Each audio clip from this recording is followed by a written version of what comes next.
chance recently to bring my dad to come hear me speak, and I don't know about you, how many of your parents know exactly what you do? So I had the same issue. So my dad's in the back, and they go through a very similar bio, and at the end, he says to me, "So how come they didn't talk about all the bad things you did?" And so he brings up all the things that were in my childhood and all that. And I said, "Well, Dad, okay, thank you. But do you now understand what I do?" And he goes, "No, I wasn't listening. I was remaking your bio." So I still have no idea, right? So I've had the opportunity and luxury since 2009, and thanks in large part to the Case Foundation, particularly Gene and Steve Case, to help try and understand how and why this generation of 20-year-olds, early 18 to 30-year-olds are doing what they're doing with causes. 36,000 millennials have gone through our studies, and I'll tell you what, we still don't have it completely figured out. If anybody tells you they do, they're lying. But I will tell you this. Here's what we know. People will criticize the generation because all of us won't believe that people below us will do as much as we will do. If you look at the major media, conversations are always about how the next generation isn't going to be as active or as engaged as they are. Guess what? Even the greatest generation said similar things, or at least in the media, about boomers. So what does that mean? Well, here, let me give you three things to understand.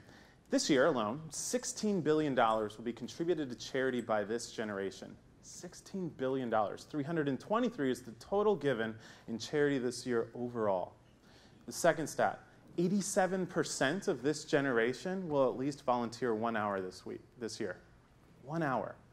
And what's even more astounding is that 78% of the generation will act for a cause or a charity because a friend said it's time to do so. Now, all good stats, right? But we do have some challenges. Probably the biggest opportunity is technology, but it's also challenged the institution that we call the organization. Today, if you want to do good and you're a millennial, you can do it. You can. You can volunteer 1 hour. You can do certain things. I can raise money for my friend who has cancer without ever going to the American Cancer Society. That's because today's technology allows me to become closer and closer to the beneficiary.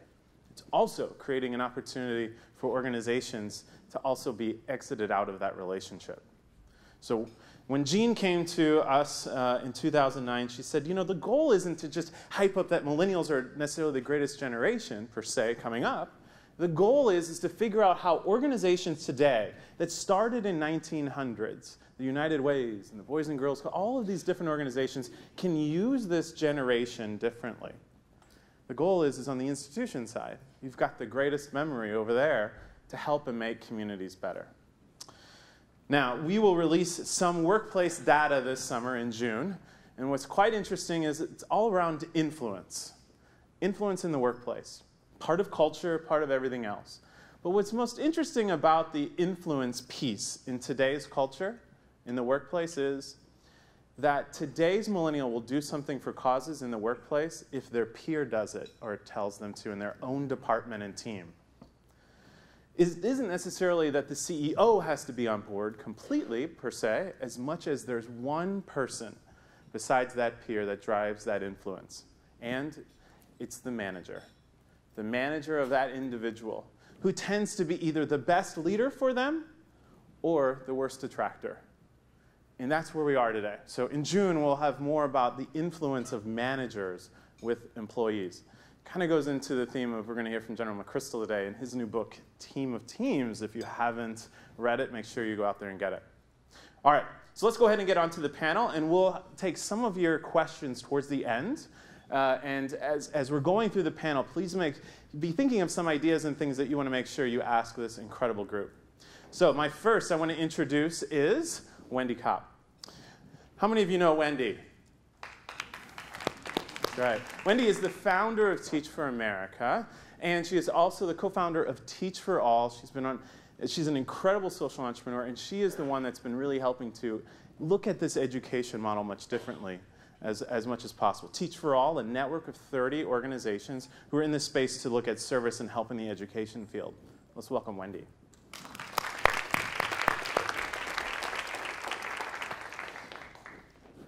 Thanks, Wendy. Thank you. I want to introduce Lisa Garcia-Quiros. How many of you know Lisa? Yeah. So Lisa is the head of corporate social, senior vice president corporate social responsibility at Time Warner Inc. She's also chief diversity officer. She was elected by President Obama to the Corporation for National Community Service, and she currently serves as the board of the Corporation for National Community Service. Let's welcome Lisa. Thank you. Hi there, Lisa. Thanks for coming. Can we put the guy in the middle? Yes, we can definitely do that. And last but not least, surely, General McChrystal. Four-star general. He is the one, he's got definitely his new book, Team of Teams, if you haven't read it, and he's led the insurgency strategy in Afghanistan, where we are now. He is a part of the Franklin Project, a year of service project, the Aspen Institute. He's chairing that. General McChrystal. Thank you, sir. Yeah. All right, so let's go ahead and get started. So the first question here is for you, General McChrystal. Of course, if you're introduced last, you have to get the first question. That's how it works. So why this concept of service, and why now? Why is it so imperative? Yeah, I think several reasons. From my personal standpoint, it is not about the work we will go do in the country. Because in reality, if you just need work done, you could hire people to do that. I think the goal here is to change the idea and the concept of citizenship in America. When we think about it, where do you learn citizenship? You don't learn it in civics class. You learn it through examples and through personal experience. And citizenship is not just something you get. It's not a card you get. It's not a set of rights you get. It's a set of responsibilities for other citizens. And so what we're trying to do is develop in all of us a sense of responsibility about what a citizen is. And I think the way you learn that is through the experience of being responsible. You get the opportunity to be responsible. And you know, we got to give people that opportunity. It's one thing just to get in front of a bunch of people and say, be responsible. But suddenly, if you give people a chance, and what we have found is through service, and my own experience in the military, but everybody I talk to that's done service comes out the back end different. They feel differently about what they did. They feel invested. They feel, somebody gave a great phrase the other day that I love, they have an intimate relationship with their city or an intimate relationship with their country, and they have a relationship with other citizens. So I think what we're really trying to do is produce alumni who are better citizens and better connected to each other. Okay. Now, Wendy, you, with Teach for America and others, kind of been at the forefront of this service movement overall. It's been years now since that time, but what have you seen? How has it changed? Well, I mean, so much of what the General just said resonates with me. I mean, the mission of Teach for America, and actually now, I mean, we're seeing that this is a concept that resonates just as deeply all around the world. I mean, now 36 organizations and growing pursuing the same mission with their countries, you know, promising future leaders and asking them to commit 2 years to teach in their country's lowest income communities. Not because, I mean, in part because of what they do during those 2 years. I mean, of course, the whole thing has to be built on a foundation of meaningful, significant impact for kids growing up today. But the motivating force always behind Teach for America, behind all of these organizations in our network and behind many other national service organizations is around what those 2 years change about every year thereafter. I mean, we are working to shape a generation of leaders who will be committed to change for the rest of their lives. And we see the results of this. I mean, in the US, where we have been going at this now for 26 years, believe it or not, we have about 40,000 alumni. 2/3 of them are working full-time in education. I mean, again, these are people who came in very unsuspecting. I mean, they're thinking this is 2 years. But 2/3 of them full-time in education, and beyond that, another 20% who are working in some other sector, maybe medicine or, you know, policy or law or whatever, but are doing things that impact schools or low-income communities. And I was sharing just earlier, you know, there's a study that looks at, that Roland Fryer did that's about to be published, that looks at the people who were right on the admissions line to Teach for America, you know, about 10 years ago. And it follows them. Some chose to do Teach for America and some didn't. So it follows them 10 years later. Actually, it's even better than that. I mean, this was set up in a way that it's truly randomized, right?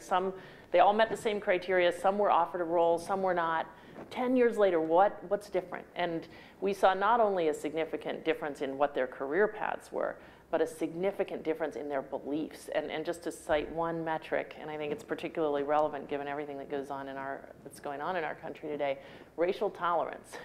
The racial tolerance difference of having done Teach for America versus not was more significant than the difference between the white and African American applicants to Teach for America, which is a level, I mean, just to put the impact size in context, I mean, it really blew the researchers away. They could not believe, they felt like they'd never seen an impact level that significant. So yeah, I mean, I think it's all about cultivating, I mean, citizenship, cultivating our future leadership, people who actually have a deeply grounded understanding of the reality in our country and a deep conviction that we can change it. Yeah. Now, there have been some starts and stops before with a lot of Hollywood was involved at a time to try and push service. They continue to be involved. What's maybe different now, though? I mean, because I think that throughout history, there, especially since you started, there's been resources put in Hollywood or media, but it seems like maybe some of those have worked and haven't. And where are we now? Maybe General McChrystal, if you... Yeah, I think you're right. There have been ups and downs. Go back to the Peace Corps, and there was a tremendous period of idealism and whatnot, and things about policies and experiences have allowed a lot of that to erode. I think several things are different. One, I think we have a burning platform right now. I think most Americans think that a lot about our society is not what we want it to be. And so that's number one. Second, I think we're trying to come at this in a way that is more practical than ever before. Programs like Teach for America, City Year, AmeriCorps have proven that they work. The Peace Corps, very proven models. It's not an idea anymore. Also, we're able to leverage things like the new digital platform that's being created that'll go really live at the end of this calendar year. So suddenly you've got the ability to do it in a way that's more efficient than ever before. And finally, we're really trying to come at this in a nonpartisan way. We're trying to take it away from the left or the right, pull it to the center. Don't let anybody own it except Americans who are interested in just, getting stuff done. And so I think those things all give us an opportunity, but it's not a done deal. I mean, the reality is we could get some momentum here and then we could kind of stall, because the biggest reaction I get from a lot of audiences is they'll all go, yeah, that's a good idea. And then they go, but too high, too dark, too cold, too expensive. In their mind, they'll all say, and it's one of the problems in America right now, every challenge in front of us looks too hard, and we got to get over that. And I think we can. I just sense that this is a moment that that's possible. I would just add, how many people in the audience know what the Corporation for National and Community Service is? Okay. So you would think in this crowd, right, that it would be every single person. And, when I first joined the board of CNCS, and by the way, I just stepped down in February, so I just ended my term, but when I first joined the board, it was astounding to me how many of my friends would want, that you would want people sort of actively engaged, that you would want the government to be very much involved in providing opportunities, especially for young people, but by the way, not exclusively, because, CNCS is involved with funding programs like Senior Corps, which engage, baby boomers. We now have like this huge number of retirees, baby boomers that are entering retirement age. Wouldn't it be great if there was some way to continue to engage them and get them involved in serving our country? So I couldn't agree more with the notion of having a bipartisan approach. CNCS was heavily supported by and started under President Clinton, but supported by President Bush as well. And I just feel like this is something that its time has come, and we've just got to do a better job of articulating the value of it to everybody in this country, and not to take it for granted.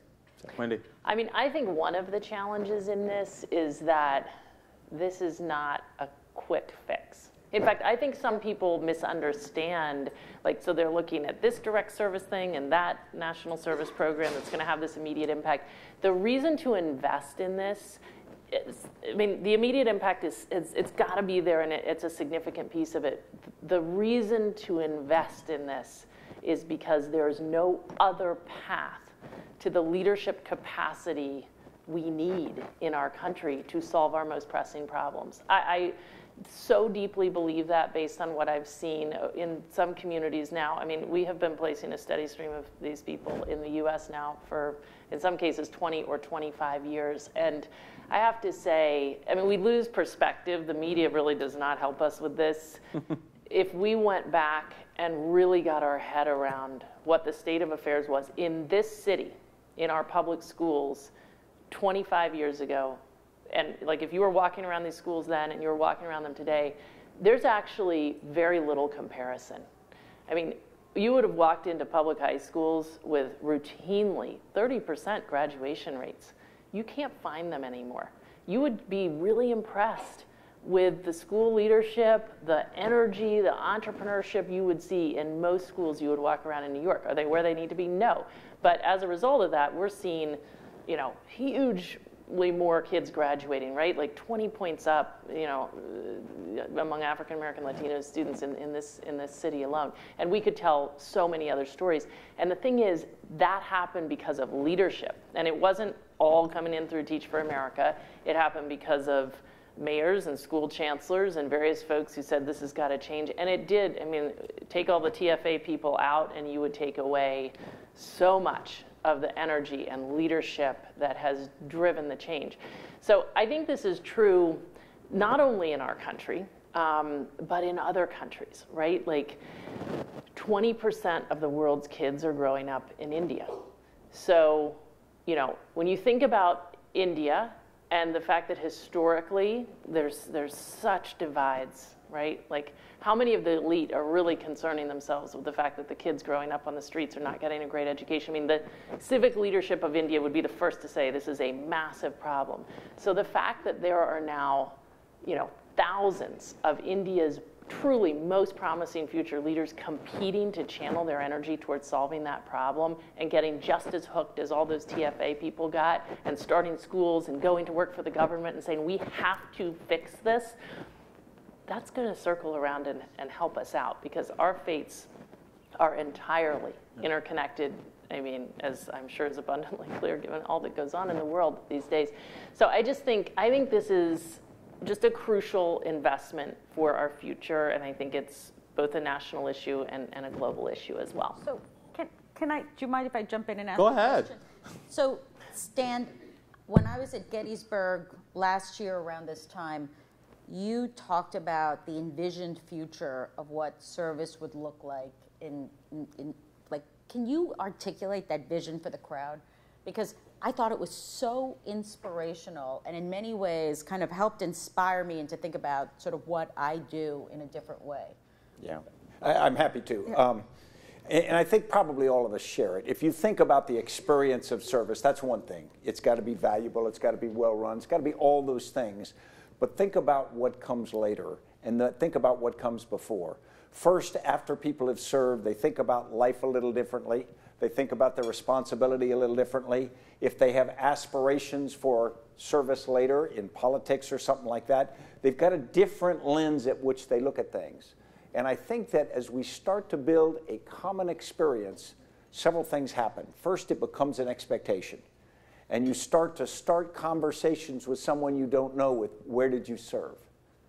Even if the difference is I taught in New Orleans or I was a Marine in Anbar Province, that's a connection that says, okay, we did something of equal benefit that goes. There also becomes an expectation for the bright, ambitious people. They want to run for Congress. If they haven't served, they're a little worried about it because they know people are going to take them on for it. Where were you when you had the chance? But we got to make that opportunity open. And then around dinner tables, something happens differently. What do you go into? I went to the service because my father was, my grandfather was, all my 4 brothers were. So it was just sort of expected. If around dinner tables, parents, one or both have done some kind of service, brothers, sisters, uncles, suddenly the discussion starts to be, what are you going to do? And it's not if you're going to do it. And right now in a lot of families, if a young person says they want to do something, I didn't know what AmeriCorps was till I retired. Had no idea. So if my son had said, I want to go into AmeriCorps, I'd have gone, what's that? But if you have that ingrained, and then at the lunch table at school, if people are talking about that, What are you going to do? And everybody's got this common expectation because the power of peers is so huge. And then, of course, employers, which is the practical lever. If employers, when you show up to the employer to apply for a job and they go, where did you serve? And if you go, well, you know, I was busy. And there's that long silence, and they put your resume in the pile of didn't, and then they open up the ones that did. And those are the kinds of pressures that I think we want. They're all positive. So let's imagine for a minute, though, that we accomplish this. This is kind of even to the Teach for America component. So if you're able to get every single millennial, 80 million of them in the United States, to commit to, do you think the field could take it? I mean, it was like recruiting teachers. Could the education system take it? I think that this is hopefully going to be, I mean, it's a process. I mean, this is actually what first came to mind when you asked the question about kind of what's holding us back. Because I do think, as many would probably agree, I mean, this has to be done well. And it takes a lot to do it. Provide meaningful opportunities for young people to get engaged in, because otherwise... Exactly. I mean, we need to right. select carefully and invest in the training and development of these folks and help them process their experience. And if you don't do it well, it can really it can have, in fact, counter impacts to what we're trying to achieve. So I do think this is hugely about capacity, which is why we need to tackle the resources question, because without funding, you can't build the capacity. So the thing that I also want to just say is the role. I mean, I'm looking out at this audience and realizing I think there are probably even more people than I realize here who've played a huge role in building the national service capacity. I'm looking at Robin Hogan here, who I swear to you was one of the very first people I met 26 years ago, straight out of Princeton.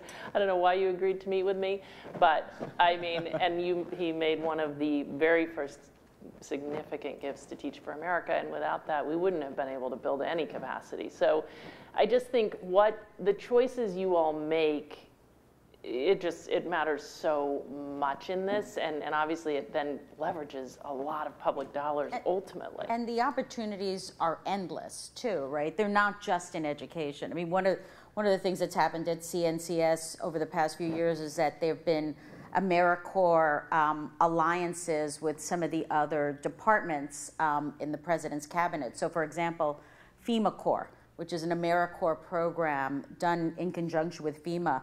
When the American Red Cross leaves places like the shoreline of New York, there were young people there still working for another 6 months afterwards. There was a launch of something called Justice AmeriCorps, which is helping to provide legal services to young unaccompanied minors who have come into this country. There are, think of the opportunity to do work in our national parks. If we had more volunteer spots. But as Wendy said, this is all contingent upon funding. I mean, to me, there is no loss of opportunities and to get young people involved. I mean, imagine for a young kid from New York City, if you grew up in the Bronx and suddenly you have the opportunity to go work in Yellowstone because you're part of an AmeriCorps program that's aligned with the Department of the Interior. I mean, those are sort of life-changing experiences, and I think develops the type of empathy and understanding that we need more of in this country, so that when people vote, when people are engaged in their communities, they have a degree of empathy that they didn't have before. And I think that's what's so amazing and transformative about a service experience. Could I take that on, Derek? Because some personal experience. When we went into Afghanistan, and the same happened in Iraq, we went in body armor, and we had protective glasses, most of which were sunglasses. They were tinted.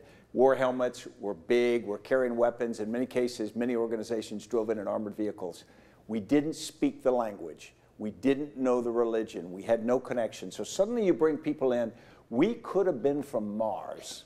As they looked at us, there's absolutely no familiarity, no connection, and a fair amount of intimidation, particularly in a society that's typically seen police or military as something that suppresses them.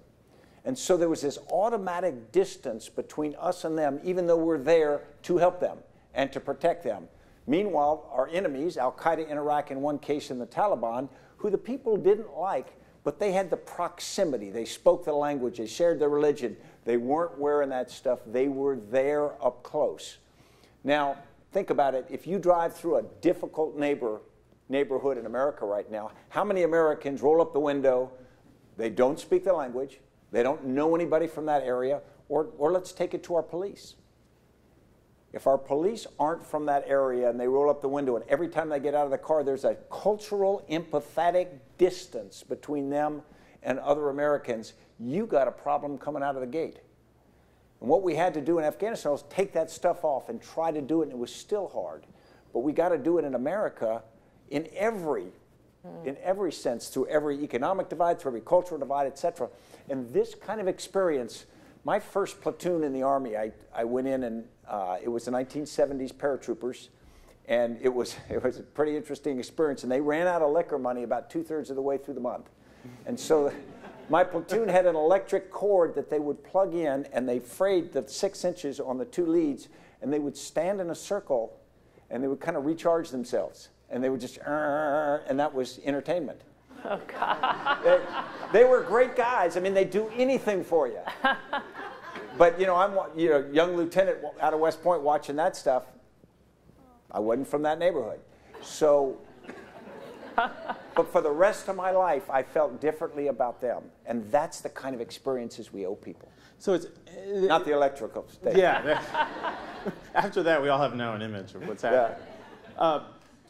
In all of our studies, millennials will tell us at the beginning of the year, I want to support my local neighborhood, my domestic. And then all of a sudden we'll track at the end of the year, and every international cause in the world is in their giving and volunteer patterns.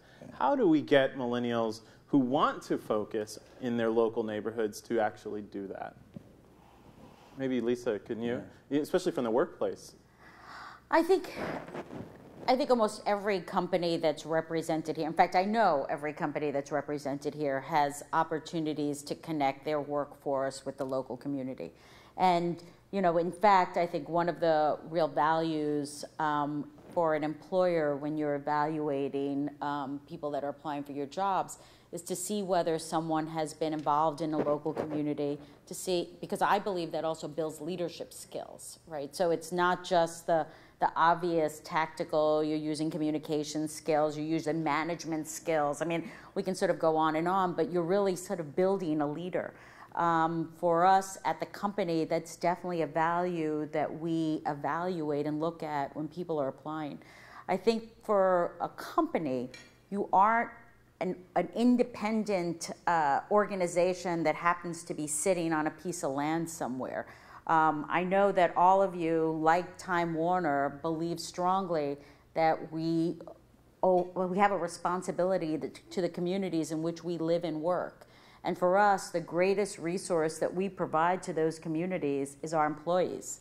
And we have employees that have a vast array of skill sets that are incredibly impactful to the local communities. So whether it's by providing small teams of employees that go in and work with local organizations, or it's just providing something we call employee volunteer grants, where if an employee spends at least 30 hours over the course of a year, at least 30 hours, we will provide a grant to give the nonprofit money on behalf of the employee. We provide matching grants.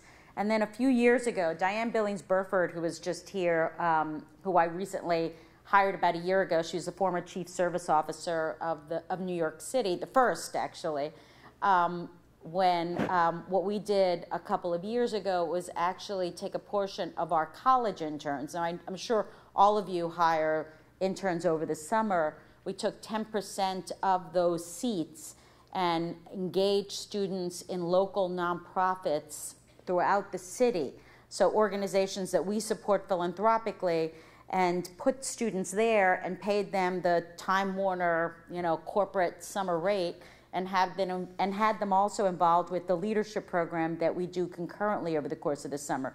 So again, in some ways, trying to do a small part in trying to support students who have an interest in doing service work or working with a nonprofit, but they don't have the resources to be able to do that because they have to come back, they have books to buy, computers to buy, whatever the case may be. Wendy? Thoughts on how we get them to activate locally?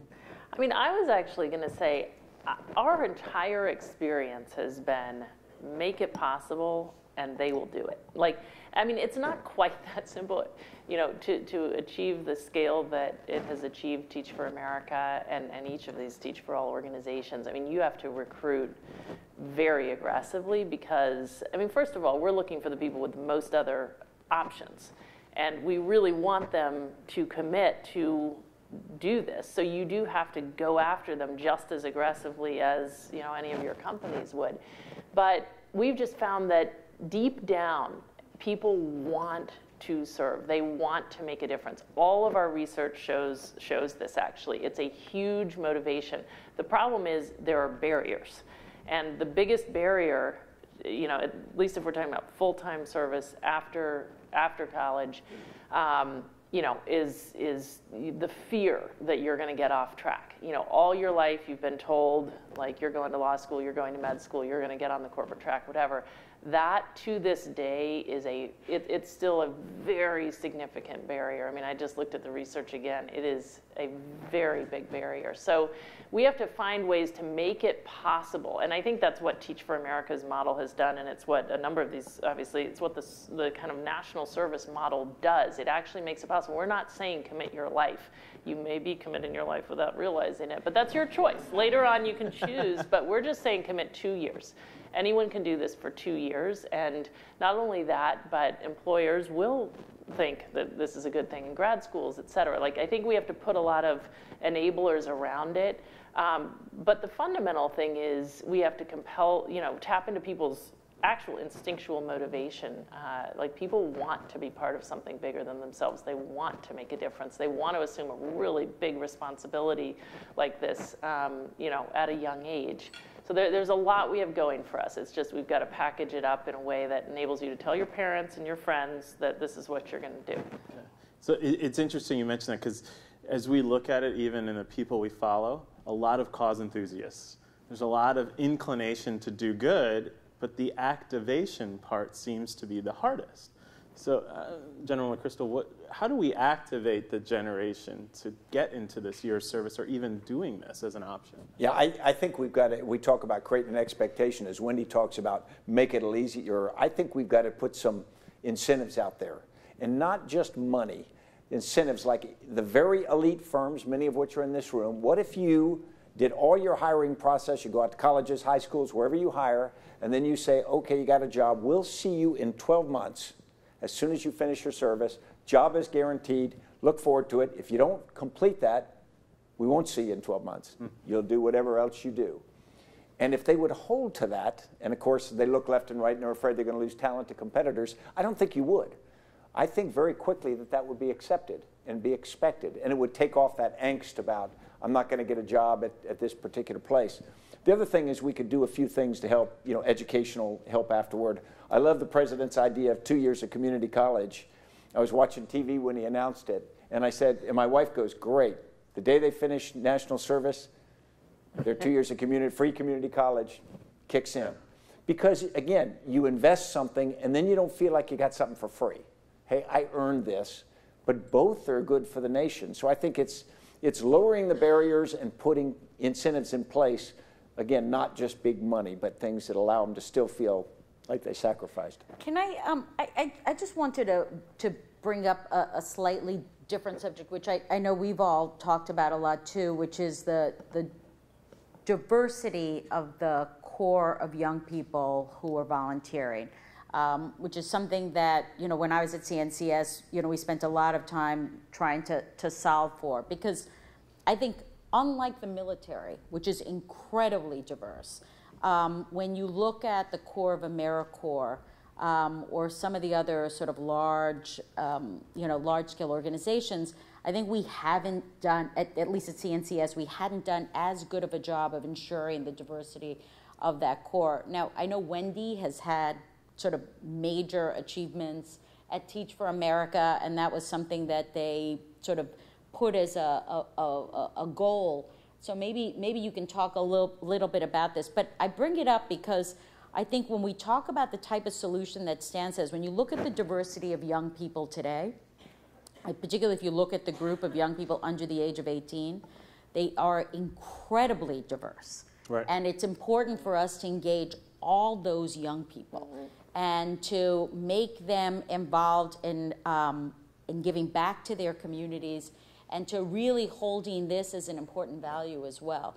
And that's something that was talked a little bit about Gettysburg, but maybe Wendy can talk a little bit about all the great work that I mean, I do think this is just absolutely crucial, in part because the leadership of our country that we need to take on the most pressing issues and really to take on the inequities, and in our case, you know, the real challenges in very under-resourced communities, has to be a diverse leadership. So having an elite, all-white leadership trying to turn around the schools in New Orleans, it really encounters massive challenges on every level, including what the instincts of those people are, you know, just given their life experience. So we put this as just mission critical. Like, we will not succeed in this unless we are more diverse. And I think we've, you know, at this point, our core is half folks of color, 35% African American or Latino,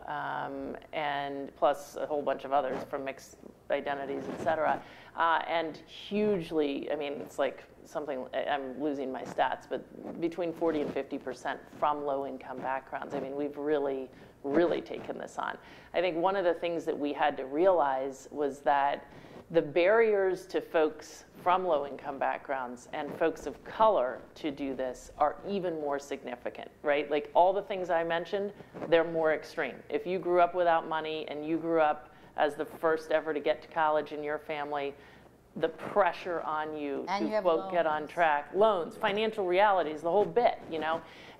So that means that it, you know, and then you look at the diversity or lack thereof of our college campuses. I mean, it's painful. That's why we all need to be paying attention to all of this, right? It's like, the last I looked, 5 to 6% of the graduating seniors at the top, say, 300 plus campuses are African American or Latino. So we knew we got to be so much more diverse than, you know, many of our college campuses, and we're tackling even bigger barriers than we're tackling with the others. So what are we going to do? We just got to invest so much in this. And every single decision we made about where to put our recruitment resources and how hard to go after folks, I mean, it was just all proportional to our understanding of the nature of the challenge. I mean, the bigger, I mean, actually, it doesn't get much bigger than that in terms of the priority of it. I just think I'm sitting here, I mean, it's so rare that we have the space to step back and have these really reflective discussions, because, and it is really true, like, you know, if you look at our choices about where to allocate resources, I mean, this is the big challenge, right? Like, are we going to put our resources here or not? I mean, there are lots of pressing needs. And I think, and it goes for the recruitment piece as well. Like, most of these companies are deeply, I mean, people love national service. They love Teach for America, but they also want that person to come to Goldman right now and not in 2 years. Although, you know, it depends who you talk to at Goldman, et cetera. But the broader point here is that I just think we really may need to step back and have more reflective discussions. I think we should ask ourselves, like, the choices people make at this particular juncture in their lives, like, meaning when they are still young and hugely unprogrammed and very influenceable, are really crucial, right? Like, those choices matter. What they decide to do straight out of college is actually going to do a lot to determine what they do right after that, and then right after that. It really is such a transformative experience, as General McChrystal explained more powerfully than anyone could, for anyone who engages in it. And I think we just have to ask ourselves, can we get where we need to be as a country?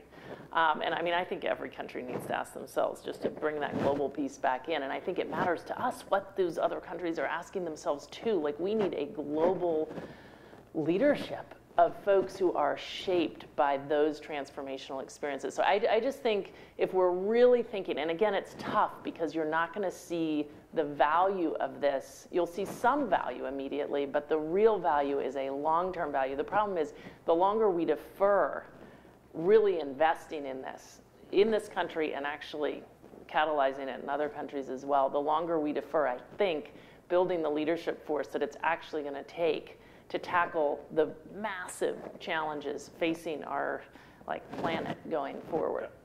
All right, so get your questions ready. I'm going to ask a quick question to the general here real quick around messaging. So everybody, if you have any questions, we'll be taking those in a minute. In terms of messaging, is this a message about service that has to go directly to the millennial population or through universities? I mean, where do we start to message and change the narrative? Yeah, we don't do it well yet, but it's got to go multiple layers at once. I think the messaging to the millennials is probably the easiest part. There's already a desire there, but what we've got to do is, as Wendy so artfully said, we got to make it okay. We got to make it a good thing to do so people support that. The people you really got to message are old people like me, because that's who's sitting in Congress, that's who's voting for things, that's who's running the corporations that we have done here. And the reality is, my generation largely didn't serve. You know, we had World War II, greatest generation, then we had a draft for a while, and we stopped the draft 40 years ago. And so we really went 2 generations without a large percentage serving, and we let Peace Corps get small, we let all these things get small. So around the dinner table, it's hard for a father or mother who didn't serve to look at their kids and go, where are you going to serve? Right. It's so much easier if they did and they go, why don't you go Peace Corps or whatever. So I think our messaging has got to be also to that group. Good. And it's also got to be something we understand. Right now, and we've talked a lot about this and I don't have the solution, if somebody said to you that their brothers or sister is in the service, you'd immediately think military, because we've let that word become military. And if you said they're a veteran of service, you'd say, what military service? We got to get over that. We got to get beyond that. Services, if you say in the service, they ought to go where, but then when you describe it, it can't be 500 names for national service. There got to be some bend names so that you immediately know what we're talking about. And there can't be too many. And then, of course, there could be little programs within that, but there got to be some big branded things so that when you walk through an airport, right now, if a person goes retired Marine, everybody goes Simplify and that sort of thing. We got to have things where you look and you said, I was in education, I was in Teach for America or something, but things that understood. Because that way people will thank people and associate. Yeah. Great. All right, questions. If you have any questions, please raise your hand. I believe we'll have some mics around the room. Here, they're all the way in the back. Anybody have any questions before I get to another one of mine? All right. I'll get to another one of mine. Nope, there's someone right here. There we go, right here in the front. The mic is coming. This is the awkward pause until it gets there. You get 2 mics. All right. Good afternoon. Thank you all for all of your leadership and service. One of the things I wanted to address was with the general is for people, even in that idea of service being associated with military, is what are those more community or human resource kinds of services that the military does? Because I think that's part of the mixed message, right? Is that so many of our men and women serving are serving in community building and doing the kinds of things we're talking about to bring to our cities. Yeah, so is that another big piece of the message? I think it is, because right now we've got this fixation with commandos, you know, and they kick the door and shoot people. The vast majority of military don't do that. The vast majority build stuff, they help people, they educate, et cetera, because in reality, what the military is a big leadership factory. We take in people with no skills, we put them through that, and then we send them back out. Some stay for 20 years, 30 years, but most don't. And so that's really what the military is about, but it's so small now that it can't do the major part of what we need to do of society. And I think messaging that would be really valuable. Good. Right here in the front. Thank you. Wendy, I just want to thank you for that nice shout out. To be transparent, I gave you $100,000. I think you were 21 or 22. Yeah. And what that was huge for us. But it was a risk. And the point I want to make is, I don't think there's enough risk-taking in corporate philanthropy today or in large philanthropies. Yeah.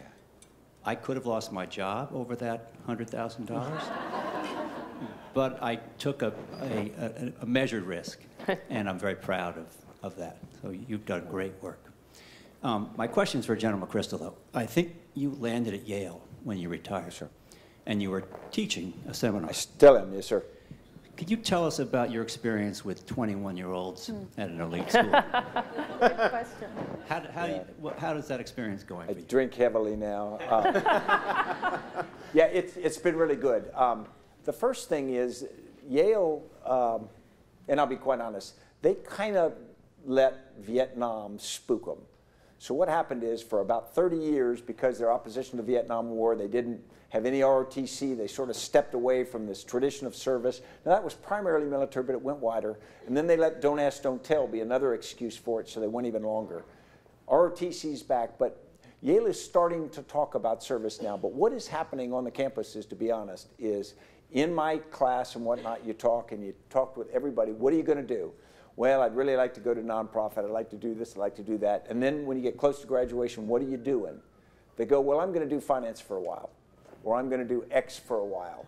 Yeah. And they almost feel guilty in the exchange with me, because some of them said, man, I'm thinking about the military, but then they go, I'm actually going to go do X. And in their minds, they're conflicted, because it's exactly what Wendy talked about. They feel this need to get on with it, but they also feel guilty about it. And what we got to do is help them with that. I mean, I'd like to make this mandatory so they don't have to decide, they just to decide what they do. But they really have a challenge with it, and the vast majority do go over to the, to the business world. And I think they'd be better in business if they did a year or two somewhere. It's not just a case of doing something for and being better citizens. They'd show up better, and we got to help them with that. So, and to be honest, the schools can do more, and businesses can do a lot more to help with that. Thank you. Yes, all the way over there.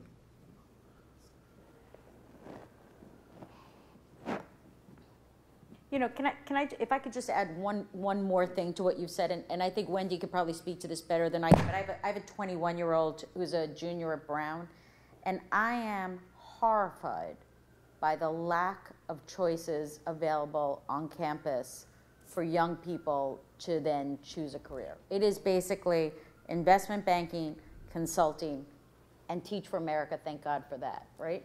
I don't know how many of you have young people in college, but I think to myself, if William didn't have me as a mom saying, wait a second, and to just really help him think otherwise, it's incredible. I mean, even like friends of his who could make valuable contributions doing so many other things, they're just pigeonholed into careers that most likely the vast majority of them will not be in for the rest of their lives. And I don't think the 2-year program at Goldman Sachs would prepare you to be the kind of leader and citizen that, frankly, 2 years in service would.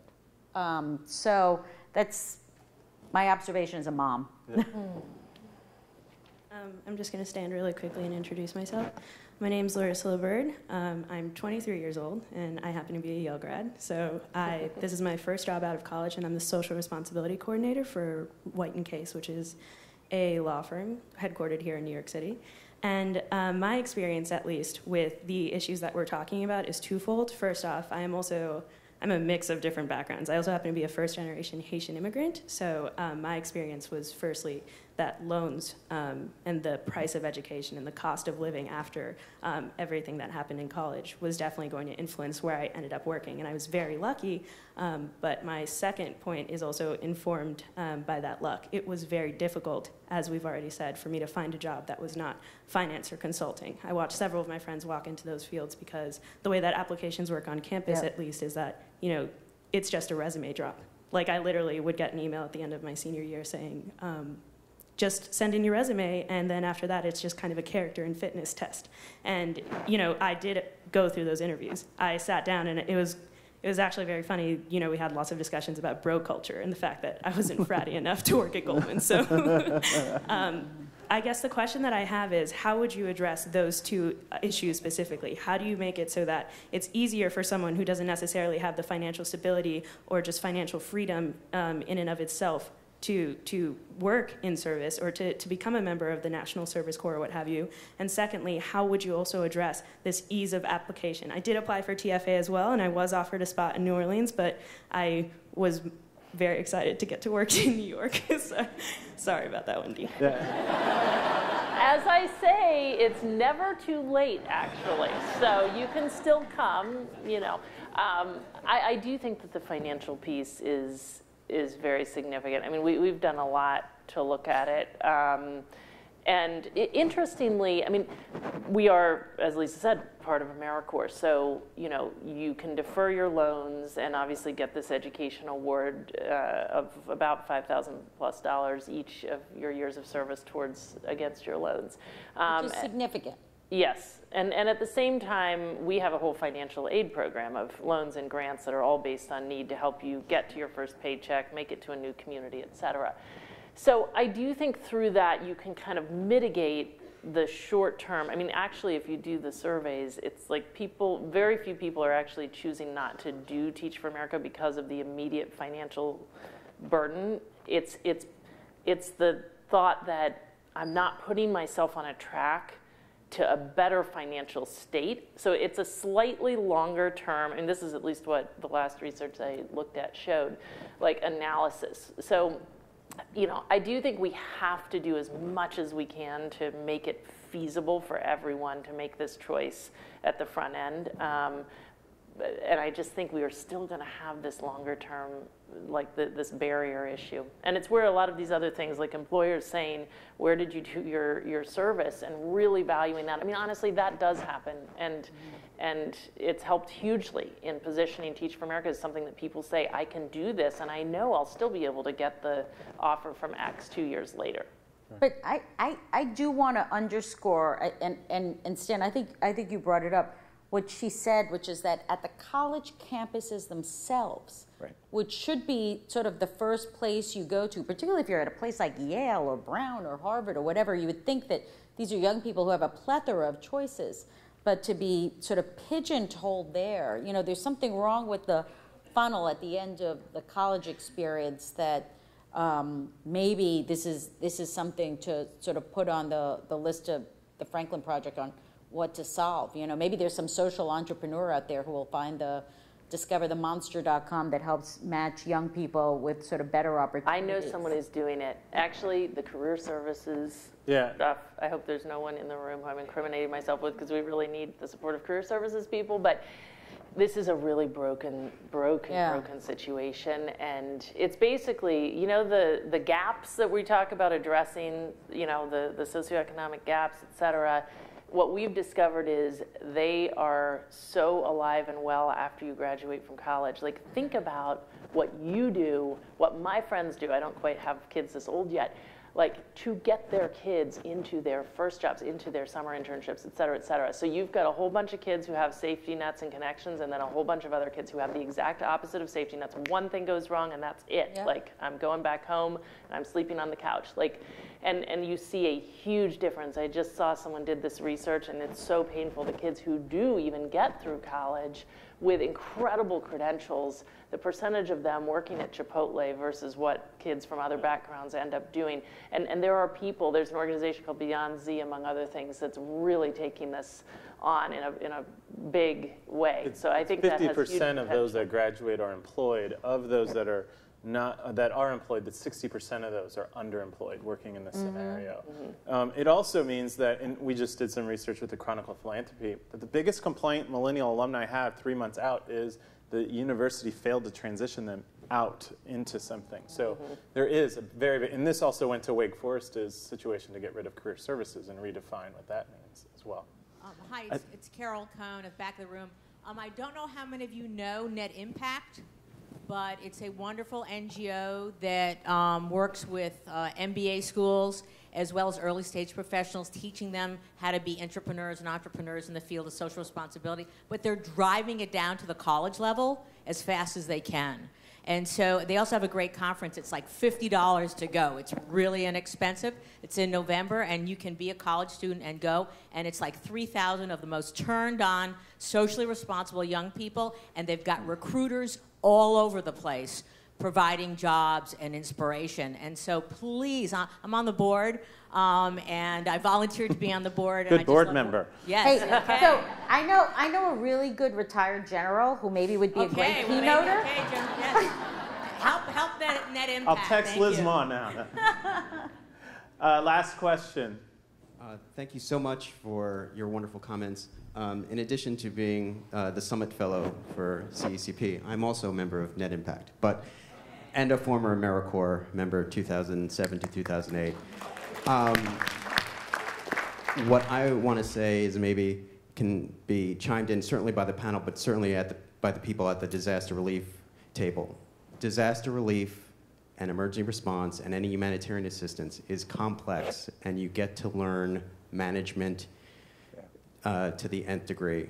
Emergency management, our joke used to be short timeline, short resources, not enough people, big job, under a political microscope. You know what we call that? We call that Tuesday.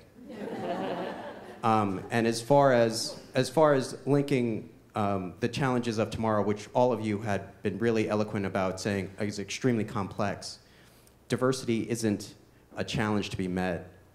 Our diversity as Americans, because we have the blessing of civic nationalism, e pluribus unum, is our ticket out of complexity, because when we bring together a whole bunch of different minds and different passions and different backgrounds and different experiences, guess what? We can solve it. So, thank you. Great. All right. Well, let's thank our panel, Wendy, General McChrystal, Lisa. Thank you so much. Really appreciate that.